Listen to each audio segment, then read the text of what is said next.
Well, even though economists say that the job market is pretty close to what it was pre-pandemic, a lot of people are still feeling a financial pinch from inflation and rising interest rates. Our mental health expert, Dr. Heather Hans, is here to talk a bit more about how we can manage some of this stress. Dr. Hans, thanks for being with us. Thank you for having me. So talk to me a little bit about what the latest data and surveys are showing about how it's impacting people. Sure, it's impacting people very much. So 2/3 of people in one study were shown to face discrimination for depression, either on the job or in looking for jobs.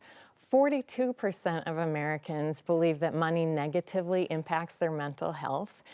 2 out of 5 feel totally out of control when it comes to their finances and managing them. And this one I find very disturbing, that almost half of people with problem debt have a mental illness diagnosis and are 3 times more likely to contemplate suicide because of that debt.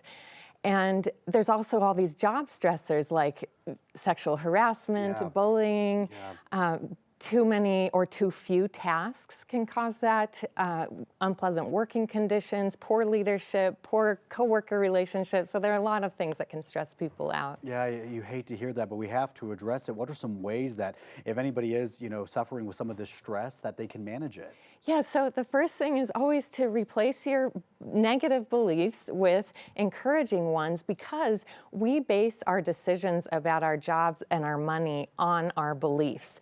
And so if you're thinking, oh, I deserve that raise, but I might sound entitled if I ask for it, or I want that promotion, but I'm not going to go for it, try to replace that with trusting beliefs that you can change and prosper, and gradually that will change your behavior so that that can make all the difference in getting that raise or that promotion.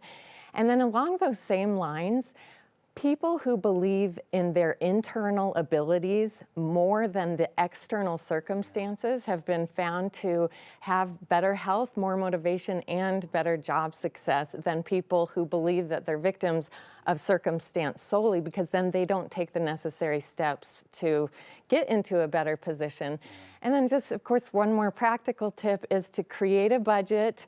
And I was actually an accounting professor in my Were you first. really? Yeah, I had no idea. Yeah, the start of my career, and it was so exciting to see students who had to be in the class but were not numbers people and didn't want to be there create their budget, learn how to pay bills on time, not drown in debt, save money every month. And so it really is just about believing, and I want viewers to know, if you believe and take those practical steps, you can change. Yeah, of course, believing is the first step, and then, there are people that are stuck in unfortunate situations with a minimum wage not making the cut and everything like that. A lot to go through there. What are some places that people can go find resources to help them out with this? And I'm glad you brought that up, because it's not to say circumstances Sure, don't understand. matter. I know exactly what you meant. Yeah, yes. It's just to believe that you can overcome these hardships. That's the first. You have to believe. Yes, you have to believe. And I really strongly recommend having a financial planner just to keep you on track. And then, of course, as far as changing your beliefs, therapists can help with that. And then there are also mindset coaches that people can